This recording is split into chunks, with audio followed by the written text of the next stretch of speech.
All right, so Mike, Oh, you had a good time this weekend, huh? we had a great time this weekend. Yeah, it was beautiful track, beautiful weather, awesome Beautiful bikes. Everything.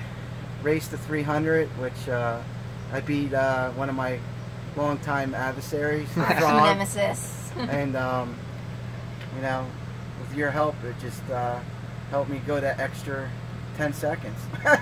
Yeah, rider training was so much fun. It was definitely one of my best rider training weekends for just having a blast, and it was great to meet you and learn a lot about you.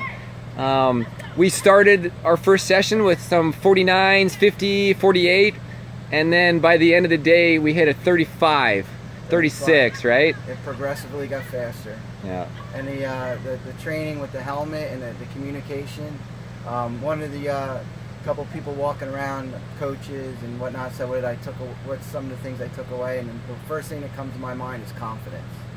Because I ride different bikes. I ride leader bikes, I ride the 600s and the 300s, and every time it's different, and the confidence takes a lot to say, I'm confident with this bike, that bike. But in the headsets, it really clicks.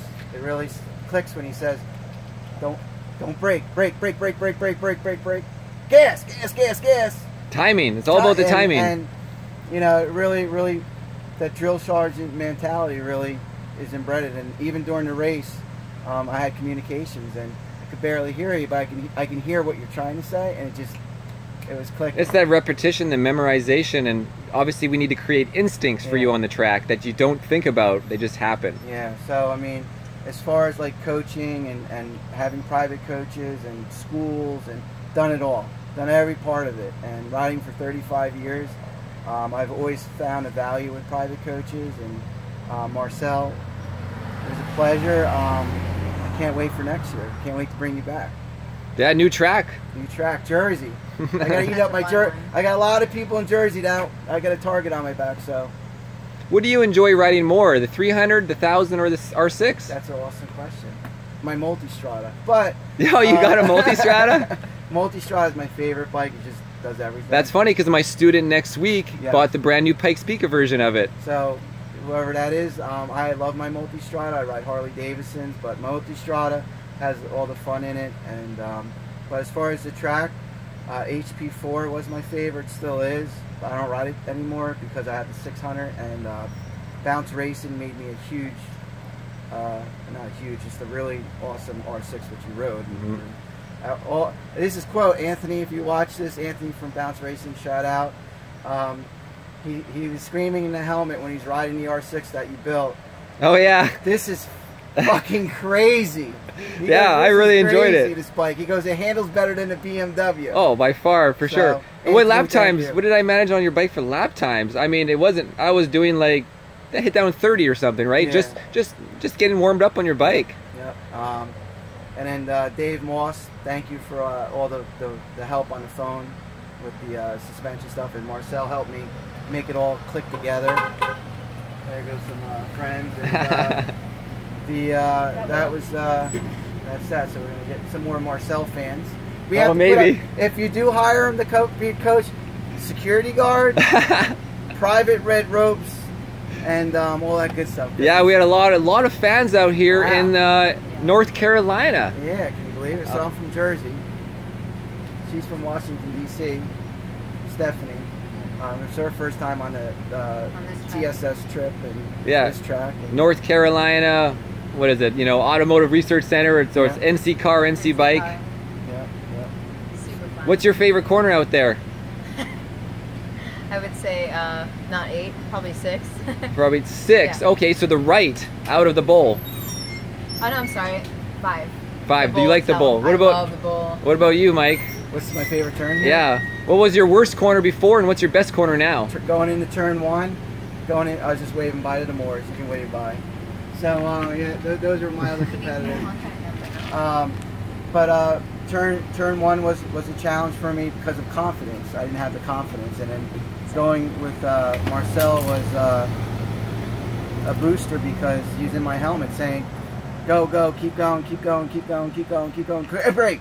Yeah, and what about, exactly, but literally only 5, 10, 15% brake depending on how you come into the corner. A tight line, something, you know, you've been here before. totally different lines for you. Yep, turn 2.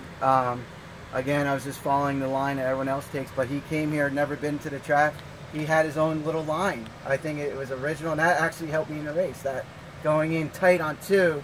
So on the entrance. Yeah, so that just shut the door on anybody that was going to either pass me or stuff me, and that gave me a lot of work on the. Yeah, we could see from the crowd how you gain. You know, if you have a space between you, then boom, you're right on them, or literally almost hitting them, and then you run a little wide, and then you bring back your tight line.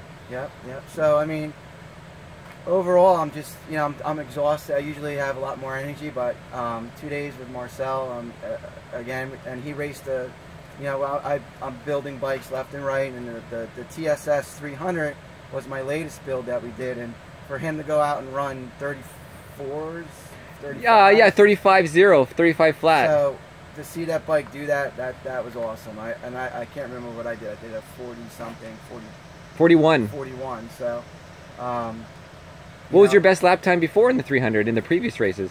Here I never raced it. Oh, okay. But definitely. And I never even got a chance to test the bike here. So it's basically send it for all my send it people. Well, when you consider doing a 41 on the 300, and when we started the 10 a.m. session, we were high 40s, 49, 48. On the R6. On the R6, you know, to get a baseline, and then of course your line was like a lot of swoops, and so now we got you going straight, right? Yeah. So again, it's, you know, confidence. That's, I think, the one big thing I got was the confidence build, like, and that came from the communications in the helmet, 100%. Because you don't, you know, with the other technique of coaching is pit in, okay, next time do this, watch my head, watch this, watch. It's great, but when you're it's live and it's going back and forth, and you're like, okay, and he's talking away, and again, I couldn't even talk because it's just listen. And yeah, lots going on, and that's the whole point, is that you need to make instincts, and you're thinking about all the stuff I'm teaching you. And by the end of the day, you don't have to think about it. I was coaching you. That's right. You're still going right back at me, and I'm in the race. And absolutely fantastic. Thank you for letting me race your R3 in the 300 Superbike.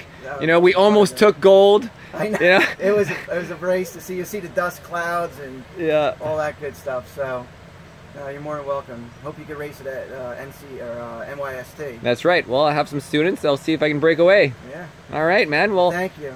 It was nice meeting both of you, and I look forward to the next adventure.